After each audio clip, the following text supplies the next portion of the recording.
This is Alabama Politics with Steve Flowers, an in-depth interview with Alabama's top political newsmakers. Now, from the studios of Troy University, here is Steve Flowers.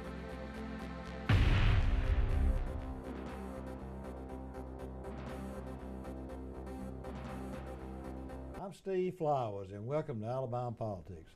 Folks, we're very fortunate tonight to have as our guest one of my prettiest guests I've ever had on my show, Miss Laura Johnston Clark. Laura Johnston Clark is a native of the Wiregrass. Her daddy was a legendary orthopedic surgeon named Dr. Fernie Johnston, who grew up in Pike County and Brundage, and who was revered, and she's got just great family roots in the Wiregrass. So all you Wiregrass folks, we're glad to have Laura on the show. She is matriculated to Birmingham and has started a big defense contracting company, done extremely well business-wise. But she also has a renowned brother named David Johnston. Those of y'all in Dothan know David is the top tax attorney in that part of the state. Just a great, great family, and we're so glad to have Laura as our guest. We're hoping she may get into politics one day. She's about got her children grown. She has a beautiful daughter named Madison who is with us today. She's graduating at the University of Alabama in December and majoring in business and finance. And she has a younger daughter named Abigail who is graduating from high school in Birmingham tomorrow night and will be going on to the University of Alabama. Laura, good to have you on the show. Thank you, Steve. It's great to be here. What an introduction. I appreciate that. Well, I have followed your family for years and years. We just love Dr. Fernie in that part of the state, and David and everybody. But you were actually born there in Dothan, wasn't you? I was born and raised. Loved Dothan. Well, now you went to the Houston Academy. Was it Houston Academy then? It was. It still is. Great school. Yeah. Yes. But Houston now Academy. you went to was that like grade school through? Through 12th grade. I graduated there. Yeah. So it's a wonderful school. Well, Laura, let me ask you this. Then you went on to Alabama. Close. I went to Auburn. Auburn. I was thinking. Yeah. Actually, you got a twin sister. That's right. I have a twin sister, an identical twin. She went to Auburn too. We both went to Auburn. And your girls went to Alabama. They did. So we've got the state covered. You sure do. So absolutely, yes. And Dr. Fernie's doing well, living in Birmingham. He is. He's doing great. He is 92 years old and still hangs out in his man cave with his cigar and reading the scriptures every day, and he's doing great. What denomination is Fernie? Is he a Baptist? He's a Methodist. Yeah, Methodist. We grew up in the Baptist church. In Dothan, the First Baptist? Dothan, First Baptist, where he was a deacon. And then we went over to First Methodist. You know, one of my favorite ladies in the world is Ann Holman. Oh, great lady. First Baptist Church. That's probably who Dave was talking about. We were his friends. Yes. Yeah, Ann Holman is just yes, a friend beautiful, of sweet, fine lady. And Russ, her son, love Alabama football. He's a radiologist there in Birmingham. That's right. He is. He does very well in Birmingham. Yeah, he's. Laura, tell our viewers underneath your name. It says World Games. Tell our viewers and take your time with it and explain to viewers in this part of the state what your job with the World Games is, what it is. I know Nick Sellers is on loan from the power company and heading that World Games program. But explain from the ground roots what that's all about, the World Games. I mean, what exactly is? Tell our viewers exactly. It's coming to Birmingham. Coming to Birmingham. We're very fortunate. Nick Sellers is the CEO of the World Games. It was between many different places, and we are so fortunate that the World Games is coming to Birmingham. It's going to have a huge economic impact on Birmingham and the whole state of Alabama. But basically what the World Games is, there'll be thousands of athletes coming from all over the world into Birmingham, and it's pretty much any sport outside of the Olympics. So there are over 200 sports. We built a new stadium. Where is that? The stadium going to be? The stadium's downtown. Is that not the same one that the Protective Lives where UAB is going to play football, is it? No, it's a whole different stadium. Brand new stadium. Where's it going to be, Laura? It's right. It's almost built. I think the first day open. I think it's October 1st. and Where's that'll the be location first. of it? It's right across from Uptown, so it's right downtown. I didn't And then know there's that. new infrastructure going under the bridge. I know most people who come through have seen the lighting up of the bridge, and it's beautiful. And then under the bridge, we'll have retail, restaurants, all kinds of new things. It's going to be really exciting. The rollout is going to be in August, September. We had to move it back a year because of COVID. It was originally scheduled for 2020. It was 2021, and we moved it back to July of 2022. So that's when the World Games will actually be, July of 2022. That's correct. It'll be 11 days, starting July the 7th, and every day is going to be just action-packed, and the entertainment that is coming for the World Games is going to be fabulous. We have a lot of big names coming through. Who all's coming in? You can't say yet. Who's coming? I can't say yet. I can't say yet, but it's very exciting. I can tell you one of them because Randy Owen. Is he going to be there? He's going to be there, and he is a big part of the World Games. And so Alabama, we have many headliners that are coming in. You know, it's funny you mentioned Randy Owen, because I had the best conversation. I spoke up there at a breakfast meeting last week in DeKalb County for Nathaniel Ledbetter, who's the majority leader in the House. He asked me to come in and visit with him. And he and I sat around talking. He knows them very well. He was on the phone with Randy Owen's wife, and her father had fallen and hurt himself, didn't want to go to the doctor. But those guys are just as down to earth as they've ever been, and they save their money too. Yeah, which is very smart. Do you know they live on those Jeff and Randy? He told me the story of them. Randy has the most unbelievable black Angus cattle on his farm, and they haven't squandered their money like a lot of those famous stars have.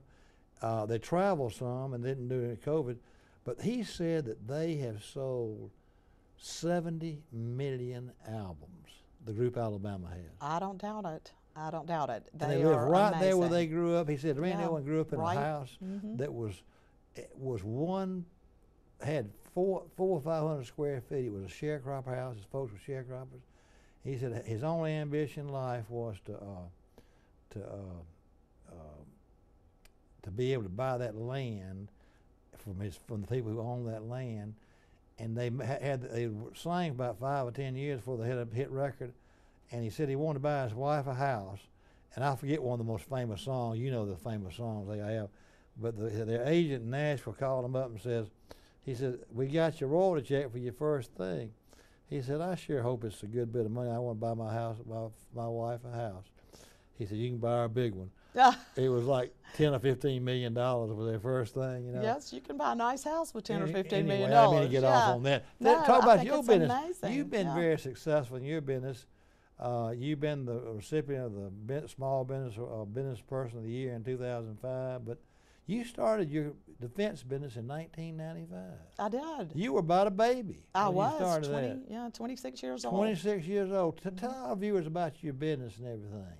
I've been very blessed through the years. I had good people working for me. I started in 1995. In Birmingham? I actually started in Dothan. So my first job was at Fort Rucker. And I did some barracks and then did a flight simulator, and they just kept me there. Then I went out and started doing other bases. And all over the country? All over the Southeast. And had several large contracts at Keesler Air Force Base, Columbus Air Force Base, and Eglin, you name it, and we did the work. It was a great experience, and I was just very, very blessed. Did you ever dream you'd go in that business? How did you think to do that when you're 26 years old? A little bit crazy, maybe. But had you majored in business at Auburn? No, I was in psychology at Auburn, but I married a contractor, and that's kind of how that went. So y'all just saw the need for the defense buildings and that sort of thing? No, that evolved. It started out, and I was renting cranes. and I saw a need for a small business, woman-owned contracting business. So I seized that opportunity and went to the SBA and got a lot of help from them, and which I'm still involved with today. Big believer in the SBA. They really helped me. Then I went and just did government, beat on doors, took different, whatever I needed to do, I did. So had Madison been born by that time? She was born in '99. And interestingly enough, she is going to follow in my footsteps. She's going in your business with you? She is actually starting her own business. Oh, Madison? She graduates in December, and she is setting up her own business and is going to do government contracting sort as of well. the same way you do it. Exactly, exactly. She's getting a little bit earlier start. Yeah, she really is. Yeah. But she is graduating in business in December. So why didn't she just come in with you? You want to be by herself then? She wants to do her own thing, and I was like that when I was her age. She wants success in her own right, and I appreciate that. You still do your business though, the defense business. I mean, right now I am doing policy advising with the city of Birmingham, and kind of jumped over to the other side into politics. So I still do some, but not as much as I did. Since this is a show about politics, let's get off of business, talk about politics. Now, you're on the Republican Executive Committee in Jefferson County. That's correct. And tell our viewers, when did you start getting interested in politics? When did you start doing, what year was you, how long have you been fooling with it? Really ever since I was in business. I just got over on the other side of it now. I saw a need several years ago for the Republican Party. I think that our country right now, particularly the state of Alabama, we are a red state, and we want to keep it that way. That's how I was born and raised in the church. I'm a very, very conservative Republican. Yeah. Well, you go to the Methodist Church in Birmingham? Or Baptist Church in Birmingham? I actually go to Church of the Highlands. Everybody goes to Church of the Highlands now. We love it. Everybody has moved. Do you go to the main one? Go to the Grants Mill. That church is just taking over, like kudzu is taking over the whole state. Well, I tell you, Pastor Chris started out at Mount Brook High School with just a handful of people. Is that where it started? That's where it started. And it's amazing. I don't even know how many campuses he has now, but they're all over the state, but it has. And it's been a blessing. It's definitely a blessing for me and my girls. Well, that is a fabulous story. Now, let me ask you this. Tell me about your work in the Republican Party, though. You're on the executive committee. Now, there's a big dinner, probably one of the biggest ones in June. You've been a sponsor of that, and tell our viewers about that June 11th event in Birmingham. It'll be one of the biggest Republican events in the state, won't it? It will. It will. Our friend Perry Hooper's going to be there with us. Perry Hooper will be there, and you'll be there, sitting at the table. We'll have a good time. Yeah, I've enjoyed helping Paul DeMarco as chair this year. Paul's a great guy. Do you go to that MARC meeting they have in Vestavia? I go to that. Yes. I speak to that once a year. Do you? That MARC group. Yes. I've got a lot of good friends in there. Yeah, Jabbo goes to that. He does. Jabbo what a great leader. Jabbo and our best friends. Really? Two of my best friends in the world, Jabbo Wagner. Well, he's been great for the state and certainly good for Jefferson County. Yeah, I love that MARC thing. I'm sorry I got off that though, but you go to that MARC meeting sometimes? I do. Yeah. What were we talking about your involvement with the Vestavia and doing that and the Jefferson dinner? County? Yeah. We've got it's June 11th, and it's going to be at the Sheraton, and we have, thanks to Perry Hooper, we have General Mike Flynn coming, and it's going to be a great event. So. What about so the Alabama group is going to play at that World Games. There's not going the Colonel Flynn. He doesn't go to many things, does he? He doesn't. He does not. So we're really excited about hearing. He's a great patriot, and the stories that he has will be really interesting, and we're looking forward to having him. Who is chairman of the Republican Party in Birmingham, Jefferson County? Paul DeMarco. Paul, that's right. He is. That's right. I thought that. Yeah, and he does a great job. He's just a good man. Laura, going back to your roots with Dr. Fernie Johnston, and your mama, she wrote some patriotic songs or something. She was real active too growing up, when you and what all did she do? And she's from Ozark originally. She is from Ozark. She wrote. I grew up in a very patriotic household. My mother wrote the national anthem for the Army Aviation, the Chemical Corps of Engineers. She met Colin Powell, and he asked her to write. She's written many songs and actually received the highest civilian award. So now tell me some of the songs she wrote. Did y'all sing them growing up? Anything? Oh, we did. One of them was Above the Best. And if I start singing it, it'll get stuck in my head. But that was back in 1987. But it was a great song. And so that's my favorite of all the ones she's written. When you were a little girl, you wrote about it. Oh, yeah. Sing a song. Oh, absolutely. We sang every song, and my grandfather, her father, my mother's father, whistled what was all his the time. name? A.D. Kirkland. Uh-huh. And he owned a drugstore in Ozark. In Ozark. And interestingly enough, my other grandfather owned a drugstore in Brundage. I know. Yes, so they come from similar. So Fernie's daddy was a pharmacist in Brundage, and your mama's daddy was pharmacist in Ozark. Oh yeah, and they have. There's something to be said for common backgrounds. They have been married for 72 years. 72 years. My mother will turn 90 tomorrow. Well, they got married when they were like 20 and 18 years old. That's exactly right, 20 and 18. Uh-huh. And my mother went to Bob Jones and to study music. She's a brilliant musician. I didn't get any of that, but my brother David got all of that. Is David musical? He can pick up anything. Never had a lesson, and he can play anything. I did not know that. He does. He plays in a band called the K-Jams, and they play occasionally. Where do they play? They play at the Art Museum, and and play at Panama City. I don't know. They play at a lot of different things. Well, let me say this. What about when your parents, they probably got Fernie and your mama together, didn't they? Because they both were pharmacists. They met when they were young, and they knew each other, and the fathers were friends. So yes, they did. That's just like the Wiregrass. It's a great story. It is. Everybody, there's 6 degrees of separation. In the Wiregrass, there's 2 or 3. I know it. But I love it. yeah, they have a story as much like The Notebook. It's a great. There's just David, and then your sister. You got a twin sister. I have an identical twin named Linda, and she married a tax attorney who took the same. I said she married our brother. Basically, he's followed the same path. But he's in Birmingham, though. Thompson. He's in Birmingham. Ken Thompson. But from Ozark originally. And he's from Ozark. And David married a girl from Ozark. Maureen Carroll. So we have a lot of Ozark people in the family. Let me ask you back to the Republican thing. So you decided to get active in the Republican Party in Jefferson County because you grew up as a Republican all your life? That's right. That's exactly right.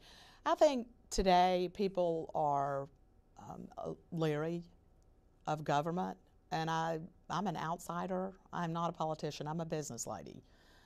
And I want to get involved and give back. I've been so blessed by the people of Alabama and people of America all over the Southeast. So this is my time to give back, and I want to do that. Well, I tell you what, you've got a good opportunity if you would look at it. Some of those statewide offices that'll be open next year, and a lot of those jobs like state auditor and state treasurer and secretary of state. You're too young to remember this, but I remember when I was a little boy, those were all held by women. They were. Mabel Amos and Agnes Baggett would be state treasurer and secretary of state, and they'd swap out. And the one of them would be state treasurer one time, and they'd serve their 8-year term, and then then they'd just swap out.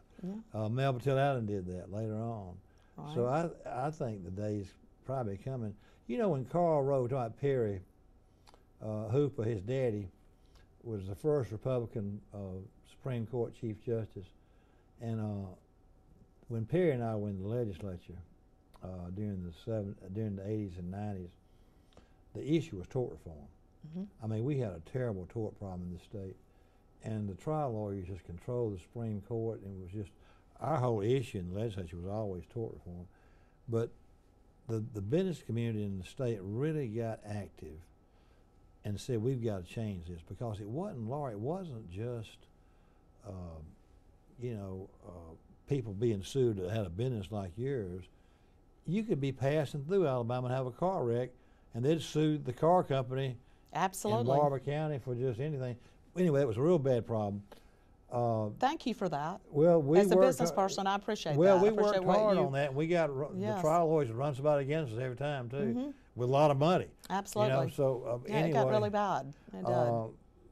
the back to that issue though, when they got active, and it wasn't just Alabama business, but the national business said, we got to do something in Alabama. There was a magazine article that said "Tort Hell," Time magazine, and but Judge Hooper, we got elected. Karl Rove came in here, and he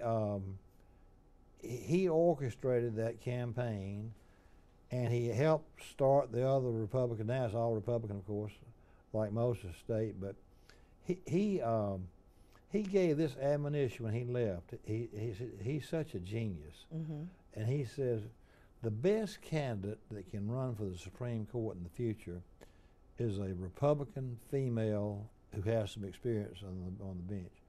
Do you know if you put a female candidate for a race like I'm talking to you about running for, like Alder or Treasurer or Secretary of State or the Supreme Court, if you put the name Laura Johnston Clark on the ballot and you don't spend a dime, you just put your name on the ballot, and a guy named Larry Johnston Clark runs, you'll beat him 54-46. That people will vote for a female over a male for those jobs, for the jobs of Secretary of State, State Treasurer, State Auditor, and the Supreme Court. I like those offices. Well, Rove said that. He said that the best candidate. And I believe that. And someone, especially somebody been successful in their own right, has a great story like yours, that started and been successful in your own business. You're a business Republican and you're a conservative cultural Republican too, so that's a very good trait in a Republican primary, and of course winning the Republican primary is tantamount to election in Alabama. Sure. But old Perry and I remember those days when Judge Hooper, they almost stole that election from him. We kept fighting in that thing. Do you remember those years when remember about doing that? I remember those years. Do you? I appreciate the tort reform in business. It got so bad. When I did FEMA work, when I got home, I had 16 lawsuits waiting on me. So I appreciate the tort reform. Are you serious? Yes, by the same trial lawyer. It's basically you had to pay off the bully in the prison. Was it in Dothan, or was there somewhere other part of the state, all over the state? It was, the trial lawyer was in Dothan, but it was for work done in other parts of the state, and it may be that when we were putting a tarp on the house, there was a nail hole put in wrong. It was just ridiculous, but all of these, well, that's and costly. finally, very costly. At one point, we were just paying off the insurance company, was just paying $10,000 over and over until I hired another lawyer and said, it's got to stop. We've got to stop the bleeding. Yeah. And so I appreciate what you did, because it's expensive, it's timely, and it took me away from the jobs that I needed to be paying attention to. Well, it ruins business. Sure it does. I mean, you stops people from going into business. Yeah. Yeah, so going into business now, so you would say that the tort thing has made it much easier business-wise in Alabama now. I truly believe that, yes. Especially with a Republican Supreme Court. Absolutely. And a conservative Supreme Absolutely. Court. Yes. You know, I was telling Kelly, I had Kelly Wise on the Supreme Court on my show. She's a Wiregrass girl too. Yes, she is. She's from Geneva. Her uncle was probate judge down there in Geneva for years and years. That's right. And we had the best time talking about her starting in politics. And I said, Kelly, we were hoping another female run for the Supreme Court, Mary Wyndham, but she backed out. And she's going to stay on the Court of Criminal Appeals. I had her on the show 2 weeks ago. But Seems like I've had a protocol of having pretty ladies on my show the last couple of weeks. Well, I like this trend I'm in. Well, you know, it is. The past couple of years have been, there are more women going into politics. I think this will be the year of the women. It's going to be one of the biggest years I've ever seen in my lifetime. Next year's elections, 2022. Laura, you've got an open Senate seat, Senator Shelby's Senate seat. By the way, I saw your daughters had worked for Senator Shelby and President Trump in Washington. She did. She interned for both of them. You've got an open Senate seat, Senator Shelby's seat, the governor's office, which includes all constitutional offices. Yes. And then you've got all 140 members of the legislature running on new lines. Oh, yeah. It's a huge year. All 7 congressional seats, and thank goodness we saved those seats. And then we've got every sheriff and every probate judge in the state running. Oh, yeah, it's going to be a huge. It's going to be a great 2022, year. yeah, it'll be a great year. For those of us who follow politics. Yes, it is. It'll be an exciting time. But Senator Shelby, that is a tremendous loss. He has done so much for Alabama. It'll take a while for somebody to replace him. Yes, it will. Yes, it will. But let me say this. I hope you will look at one of those secondary statewide constitutional offices. The current state auditor's term limited, and so is the current Secretary of State, and you'd be a great candidate for one of those jobs, given the fact you've been successful in your own business and you've been a stellar Republican and quality person, and we need people like you in politics. Hope you'll consider running for one of those jobs. Thank you, Steve. I really appreciate that, and I am strongly considering that. I've been approached by several Republican leaders in the state, and I am looking at that very strongly. Alabama is it's a great state, and we need good leaders. Well, we need good people like you to get into it too, and I hope you'll consider it. Folks, our time's up, though it goes by in a hurry, doesn't it? It does. Enjoyed it. Thank you, Steve. Thank you, Laura. Our guest tonight has been Laura Johnston Clark from Birmingham and from the Wiregrass originally, who is heading one of the ambassador programs for the famous World Games coming to Birmingham. And y'all may look for her on the ballot next year. It's going to be a big ballot. It's going to be a great year politically. We thank Laura for being with us, and thank you viewers for watching. Hope you tune again next week for Alabama Politics. Thank y'all. Thank you.